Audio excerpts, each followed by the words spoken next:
Hello, സുറൂസ് വേൾഡിലേക്ക് സ്വാഗതം. ഇന്ന് നമ്മളിവിടെ തയ്യാറാക്കാനായി പോകുന്നത് മുരിങ്ങയിലയും ചക്കക്കുരുവും കൊണ്ട് ഒരു അടിപൊളി കറിയാണ്. അതിനായി നമുക്ക് ഈ മുരിങ്ങയിലയൊക്കെ ഒന്ന് ഊരി എടുക്കണം. ചക്കക്കുരുവും മുരിങ്ങയിലയും എല്ലാവരും ഉണ്ടാക്കുന്നത് തന്നെയായിരിക്കും.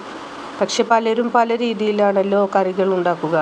അപ്പം നമ്മളെ രീതി എങ്ങനെയാണെന്നതാണ് നമ്മളിവിടെ കാണിക്കുന്നത്. അങ്ങനെ നമ്മുടെ മുരിങ്ങയില എല്ലാം ശരിയാക്കി കഴിഞ്ഞു. ഇനി നമുക്ക് നമ്മുടെ ചക്കക്കുരു എടുത്ത് തൊലി കളയാം. അങ്ങനെ നമ്മളിപ്പോൾ മുരിങ്ങയില റെഡിയാക്കി കഴിഞ്ഞു. ഇനി നമുക്ക് അടുത്തത് ഈ ചക്കക്കുരുവിൻ്റെ പരിപാടിയാണ്. ഇത് നന്നായി തൊലി കളഞ്ഞിട്ട് നമുക്കൊന്ന് വരണ്ടി എടുക്കണം. ഇത് ചിലരൊക്കെ വെയിലത്ത് വെച്ചിട്ട് ഉണക്കാൻ വെക്കും. അപ്പോൾ ഈ തൊലിയൊക്കെ ഇങ്ങനെ പൊളിഞ്ഞു വരും. അപ്പോൾ നല്ല മഴ ആയ കാരണം അതിന് പറ്റില്ല. അപ്പോൾ നമ്മളിപ്പോൾ സാധാരണ ചെയ്യണ പോലെ ചെയ്യാണ്.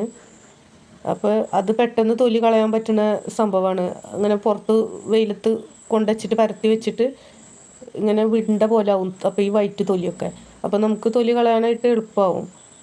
അപ്പോൾ ഇപ്പോൾ നമുക്ക് മഴയായ കാരണം അതിനൊന്നും പറ്റില്ലല്ലോ. അപ്പോൾ നമുക്ക് എന്തായാലും ഇതൊക്കെ ഒന്ന് റെഡിയാക്കി എടുക്കാം. അപ്പോൾ നമുക്ക് ചക്കക്കുരുവിൻ്റെ പണി പൂർത്തിയായി. തൊലി കളയിൽ കഴിഞ്ഞ് നമുക്കിത് ചെറുതായിട്ടൊന്ന് അരിഞ്ഞെടുക്കണം. അപ്പോൾ നമ്മളത് ചെറുതായിട്ട് അരിഞ്ഞെടുക്കുന്നത് കറിക്ക് നല്ല ടേസ്റ്റും ഭംഗിയും ഒക്കെ ഉണ്ടാവും കേട്ടോ. ചക്കക്കുരു അതേപോലെ ഇട്ട് കഴിഞ്ഞാൽ ഒരു ഭംഗി ഉണ്ടാവില്ല കാണാനായിട്ട്. അപ്പോൾ അത് ഇതേ രീതിയിൽ നമ്മൾ ചെറുതാക്കി അരിഞ്ഞെടുക്കുക.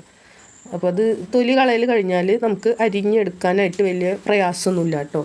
അത് വേഗമായി കിട്ടും. പിന്നെ നമ്മളിത് ഒക്കെ കറി വെച്ച് കഴിക്കുന്നത് വളരെ നല്ലതാണ് ആരോഗ്യത്തിനൊക്കെ.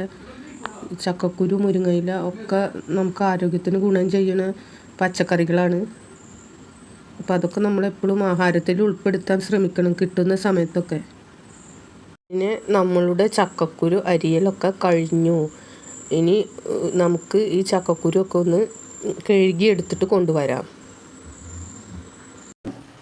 ഇനി നമുക്കിത് കുക്കറിൽ വെച്ചിട്ട് വേവിച്ചെടുക്കണം. ഇതിനായിട്ട് കുക്കറിലേക്ക് ഇതിട്ട് കൊടുക്കുന്നുണ്ട്. ഇനി ഇത് 2 സബോളയും 4 മിളകും കൂടി റെഡിയാക്കി എടുത്തതാണ്. അപ്പോൾ അത് ഇതിലിട്ട് കൊടുക്കുന്നുണ്ട്. ഇത് ഒരു അല്ലി വെളുത്തുള്ളിയാണ്. അപ്പോൾ ഇത് ഇതിലേക്ക് ഇട്ട് കൊടുക്കുന്നുണ്ട്. പിന്നെ ഇത് 2 തക്കാളിയാണ്. പിന്നെ ഇത് ഒരു 1/2 ടീസ്പൂൺ മുളക് പൊടിയും 1/2 ടീസ്പൂൺ മഞ്ഞൾപ്പൊടിയും ആവശ്യത്തിന് ഉപ്പും ആണത്. ഇതും കൂടെ ചേർത്തിട്ട് നമുക്കിതൊന്ന് വേവിച്ചെടുക്കാം. ആവശ്യത്തിന് വെള്ളം ചേർത്തിട്ട്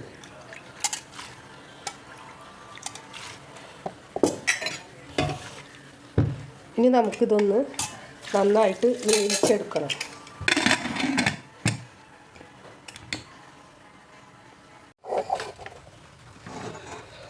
ഇതൊരു 4 വിസിലാവുമ്പോൾ നമുക്ക് ഓഫ് ചെയ്യാം.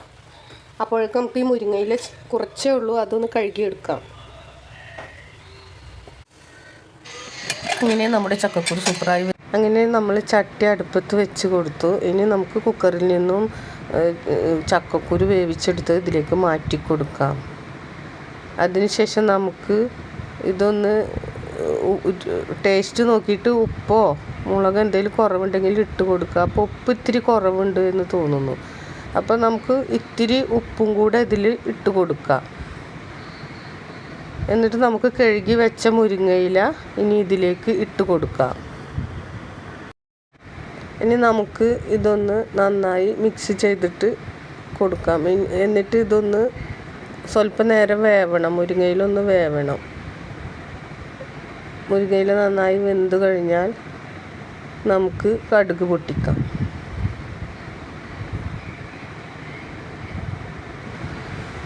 അങ്ങനെ ഇപ്പോൾ നമ്മുടെ മുരിങ്ങയിലയും ചക്കക്കുരുവും കൂടിയുള്ള കറി നന്നായി വെന്തിട്ടുണ്ട്. ഇനി നമുക്ക് ഇത് കടുക് പൊട്ടിക്കലും കൂടി കഴിഞ്ഞാൽ നമ്മുടെ കറി റെഡിയായി. അപ്പോൾ ഇനി നമുക്ക് ഇതൊന്ന് കടുക് പൊട്ടിച്ച് കൊടുക്കാം. അതിനായിട്ട് നമ്മൾ വെളിച്ചെണ്ണ ഒഴിച്ച് കൊടുത്തിട്ടുണ്ട്.